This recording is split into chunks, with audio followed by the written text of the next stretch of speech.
ప్రభా. మాణిక్రమల ఆదివారం రోజున మేము స్మరణ చేసుకుంటూ మీ శ్రమల పాటలను స్మరణ చేసుకుంటూ మేము ప్రారంభించబోతున్నటువంటి ఈ యొక్క ప్రదక్షిణను దీవించండి. మరి ముఖ్యంగా మీ యొక్క రూపంలో నాట్య రూపంలో జీవించడం కోసమై ప్రయత్నం చేస్తున్నటువంటి అనకల రాజేంద్రులను దీవించండి. భక్తిపూర్వకంగా విశ్వాసపూర్వకంగా ఈ యొక్క ప్రయాణములో కొనసాగి మీ యొక్క పాటలలో శ్రమలలో భాగస్తులే భాగ్యాన్ని మాకు కూడా అందించమని మీ యొక్క పవిత్ర నామమున అడిగి వర్తించున్నాము తండ్రి. ప్రభు నామమున వేచి వాడుతున్నాడు. ఇశ్రాయేలు రాజునకు మహోన్నతమున హోసానా. పితా పుత్ర పవిత్ర ఆత్మ నామమున మన ప్రభు అయిన యేసుక్రీస్తు కృప, సర్వేశ్వరుని ప్రేమ, పవిత్రాత్మ సహవాసం మీ అందరితో ఉండునుగాక.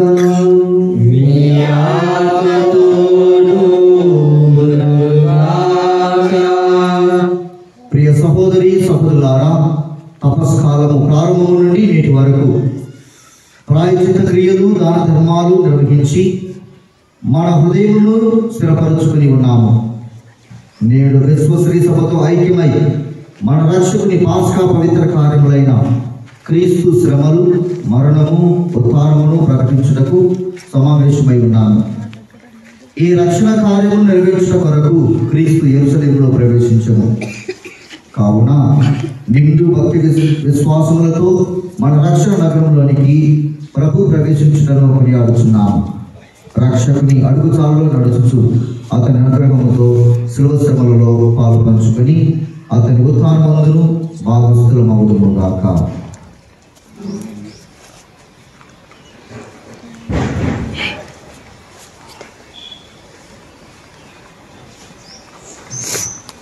ప్రార్థించుదము. సర్వశక్తి గల నిత్య సర్వేశ్వర, ఇక్కడ సిద్ధపరచి ఉన్న తాళపత్రమును దీవించి పవిత్రపరచుము. ఈ విధముగా క్రీస్తు రాజును అమితానందముతో వెంబడించు మేము అతని ద్వారా నూతన యెరూషలేమును చేరుకుందుము గాక. యుగ యుగములు జీవించుచు పాలన చేయు క్రీస్తు ద్వారా ఈ మనవి చేయుచున్నాము.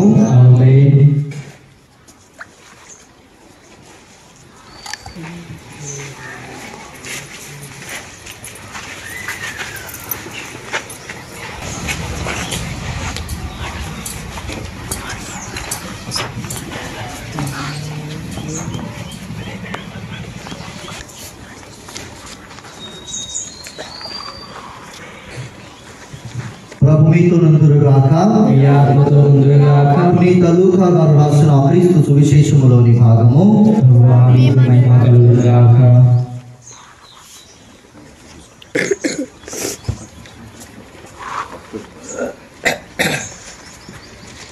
లూకా గారు రాసిన శుభవార్త 19వ అధ్యాయము పరిశుద్ధ వచనములు 28 నుండి 40 వరకు. యేసు యెరూషలేమునకు తన శిష్యుల కంటే ముందుగా పయనించెను.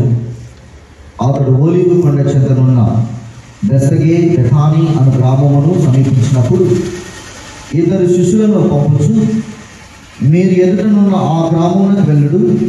వెళ్ళిన వెంటనే మీరు అక్కడ కట్టివేయబడి ఉన్న ఒక గాడిద పిల్లను చూచెదరు. దానిపై ఎవడును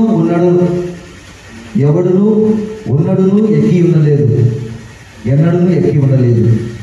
దానిని విప్పిన నా యొద్దకు తోలుకుని రండి. మీరు ఏలా దానిని విప్పుచున్నారు అని ఎవరైనా మేము ప్రశ్నించినచో ప్రభువునకు దానితో పని ఉన్నది అని చెప్పుడు అని ఆదేశించెను. శిష్యులు వెళ్ళి యేసు తమకు చెప్పినట్లు కనుగొనిరి.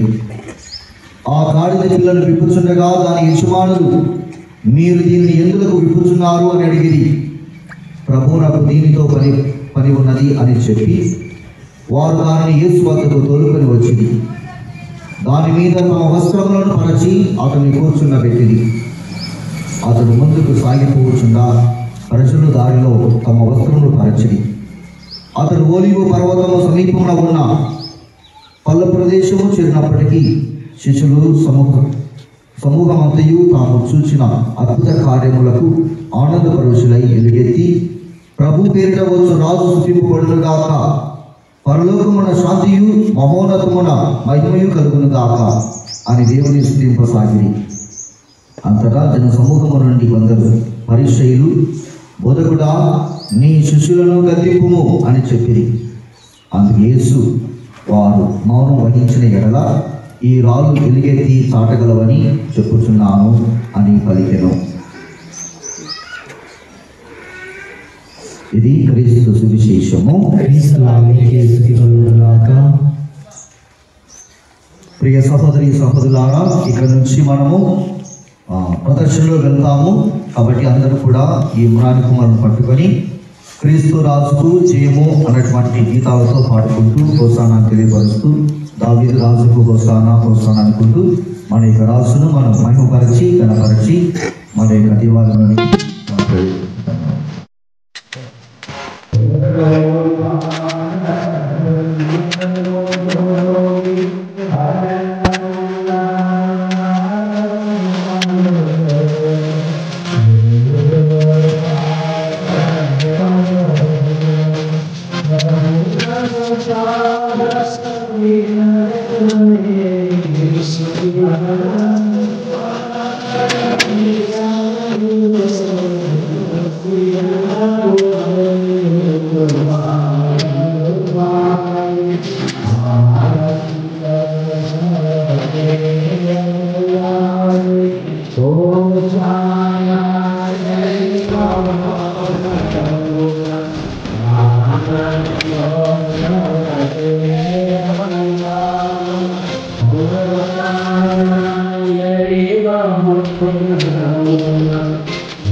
దావీదు తనయునికి మా యేసు రాజుకు మా యేసు రాజుకు